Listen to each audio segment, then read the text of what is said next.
मित्रांनो, जय शिवराय. नमस्कार. मी दत्तात्रय पाटील बोलतोय. एक सामान्य कुटुंबातील शेतकऱ्याचा मुलगा आहे. मी एका खाजगी इंग्रजी माध्यमाच्या शिक्षण संस्थेत एक समन्वयक ॲज अ कोऑर्डिनेटर म्हणून काम पण करतो आणि सुट्टी दिवशी घरातील सगळ्या माणसांना शेतीच्या कामात मदत करतो. आज अनंत चतुर्दशी सुट्टीच्या निमित्तानं घरातलं एकतर काम आवरलं म्हणून आम्ही सोयाबीनमध्ये तंबाखू लागण करायला आलो आहे. माझ्यासोबत बाकीचे बाहेरची पण 1-2 माणसं आम्ही घेतलेले आहेत. माझ्याबरोबर आमच्या गावचे गृहस्थ चंद्रकांत पडळकर, त्याचबरोबर बाळकृष्ण दत्तू पाटील उर्फ केशवांना यांना आम्ही घेतलं आहे लागणीसाठी. मित्रांनो, सोयाबीनचं पीक आहे.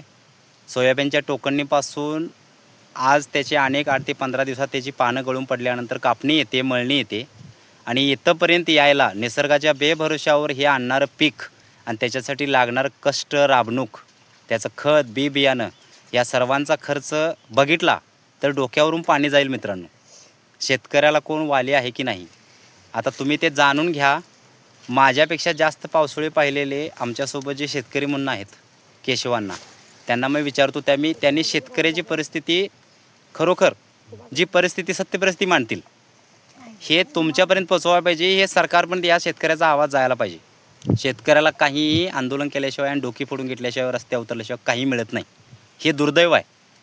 जग पुढं कितीही गेलं, तंत्रज्ञान कितीही विकसित झालं, आमदार खासदार या लोकांना इतके पगार आहेत. सरकारी नोकरदारांच्या कुठल्याही अपेक्षा मागण्या असल्या तर त्वरित मान्य केल्या जातात. पण शेतकऱ्याच्या मागण्या म्हटलं तर सरकारनं शेतकऱ्याच्या तोंडाला आजपर्यंत पानच पुसलेले आहेत. मग शेतकरी आत्महत्या करल नाही तर काय करल? खतं, लागवडी, बी बियाणं यांचा खर्च काढायसाठी जे काय पैसे तुटपुंजे जे येतील त्यातून घराचा खर्च भागवायचा, बँकांची कर्ज फेडायची आणि हे डुईजड होत चाललंय. मित्रांनो, शेतकऱ्यांना कुठं तरी सरकारनं गांभीर्यानं लक्ष द्यायला पाहिजे. मी आमच्या केशवांना विचारतो.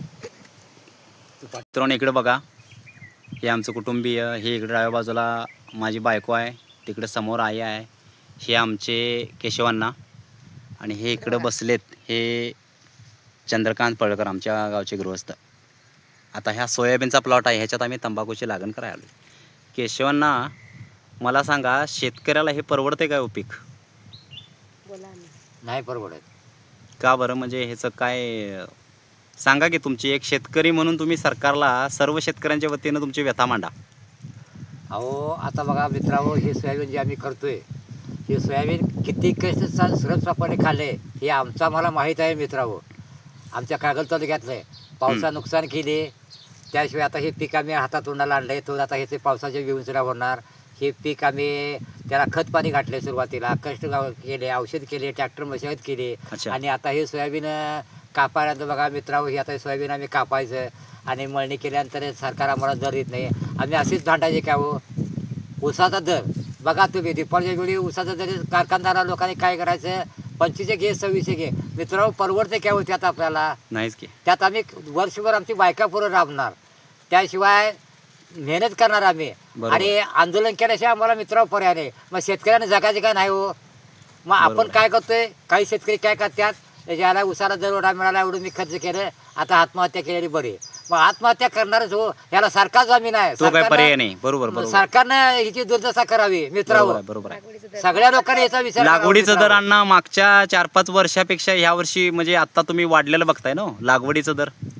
हा, आता बघा मित्रांनो, मागच्या 200च्या पूर्वी लागवडीचं दर होतं 1000 रुपये, आता दर झाला 1500-1600 रुपये. आता ही सोयाबीन कापायची मळली की व्यापाऱ्यांना काय म्हणायचं 3000-4000. अहो, त्याचा खर्च गाठायला भेटत नाही मित्रांनो. सोयाबीनची घातलेलं तुम्ही माणसं, मशागत, औषध, लागवड ह्याचा खर्च वजा जाता तुम्हाला सोयाबीनमध्ये हा 3000-4000 दर परवडत नाही. नाही परवडत.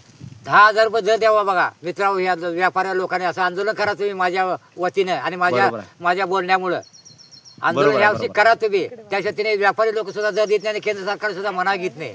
अच्छा, आमदार खासदारांचा पगारांना गगनाला भिडल्यात, त्यांना लागणार आहे काय एवढं? मित्रांनो, तुम्ही विचार करा, आमदार खासदाराचं काही कारण असतं की त्यांनी 2-2 लाख 3-3 लाख रुपये बसून पगार घेतात. बरोबर. शेतकऱ्याला आईबा काय त्यांनी का देऊन केंद्र सरकार पुढे जाऊ नये?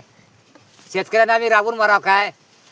तिने काय म्हणायचं, खासदारांना आमदारांनी आम्हाला आमदार का, आम्ही तुमची ही सेवा करतो, ती सेवा करतो, निवडून देण्यापुरतंच तोंडाला पाणी पुसायची. काही करत नाहीत कोण मित्रांनो. बरोबर. आमच्या तोंडाला लाल देवाची गाडी घेऊन आले, की आम्ही मित्रांनो हे करतो ते करतो तेवढा पुरतच ते अगदी पोरग्याला नोकरी लावतो. मतदान निवडून झालं की शेतकऱ्याच्या पाठीमागे आणि आहे तसं कर्ज आहे बघा. आश्वासनांचा डोंगर उभा करायचा समोर. हा आश्वासनाचा डोंगर उभा करायचा, त्याच्या तोंडाला पाणी पुसायचं, हिने काय करायचे नाही आणि हिने खाऊन पाडायचं. आणि शेतकऱ्यांनी आम्ही असंच मित्रांनो मरायचं काय हो, आम्हाला सुख कधी मिळायचं आमच्या बायका पोरांनी. आणि शेतकरी पिकवतोय म्हणून अण्णा त्यांच्या समोर 2 वेळचं अन्न मिळतंय. व आम्ही राहतोय म्हणूनच मंत्री आमदार खासदार खात्यात हो, नाही तडफडून मरतील. मारणार की. मुंबई पुण्याला 2 दिवस भाजीपाला बंद केला तर लोक रस्त्यानं फिरतात. फिरणार की 2 दिवस भाजीपाला बंद केला तर गोळा करायसाठी. मग आमच्या याला तिने दरच देत नाहीत ना. भाजीपाला पिकवतंय कोण तेच सरकार लक्षात घेत नाही. मग केंद्र सरकारचा विचार करावा. बरोबर. म्हणजे तुम्ही हे शेतकऱ्यांच्या वतीनं सरकारपर्यंत पोहोचवण्याचा प्रयत्न करावा. कुठेही तालुक्यात केंद्र सरकारने हे मनाव घ्यावं आणि आम्हाला हमीभाव योग्य ते उसाला द्यावा. उसाला 8-9 हजार दर द्यावा, सोयाबीनला 10,000 रुपये दर द्यावा क्विंटलला. हे झालंच पाहिजे. म्हणजे तुम्ही आता शिंदे फडणवीस सरकारला हे सांगालाय वाय उसाला दर पाहिजे. शिंदे फडणवीस परत आमचे अजित पवार, अजितदादा पवार. उसाला किती दर लागणार अण्णा म्हणजे परवडण्यासाठी शेतकऱ्याला? शेतकऱ्याला कमीत कमी ह्या महागाईला बघा 6,000-7,000 दर मिळालंच पाहिजे. मिळालंच पाहिजे. 12 महिन्याचं पीक कायम मशागत. वाय लागवडीचा दर वाढल्यात त्या मानानं हे दर म्हणजे तुम्हाला पिकाचा हमीभाव बरोबर आहे. सोयाबीनला 10,000, वाय उसाला 6,000 तर किमान मिळायला पाहिजे. यालाच पाहिजेत. आणि दुधाला दर कसा आहे त्यांना? दुधाला कसं मिळायला पाहिजे? दुधाचा दर बघा आता मित्रांनो आम्हाला 30 रुपये 32 रुपये दर देतात. ते 10 दिवसाला 2 पोती गुढीची घेते की ती गुढीची सगळी वजा करतात. मग शेतकऱ्याला कुठं पगाराला 10 दिवसाला 100-200 मिळायचं. आणि दुधाला सुद्धा मित्रांनो आम्हाला दर गाईच्या दुधाला 50-60 रुपये दर मिळावा. आणि म्हशीच्या म्हशी दुधाला काय 70 रुपये दर आहे. आजच्या ह्याला जमान्याला म्हणायचं 90 रुपये मिळावा. अच्छा बरोबर आहे बरोबर आहे.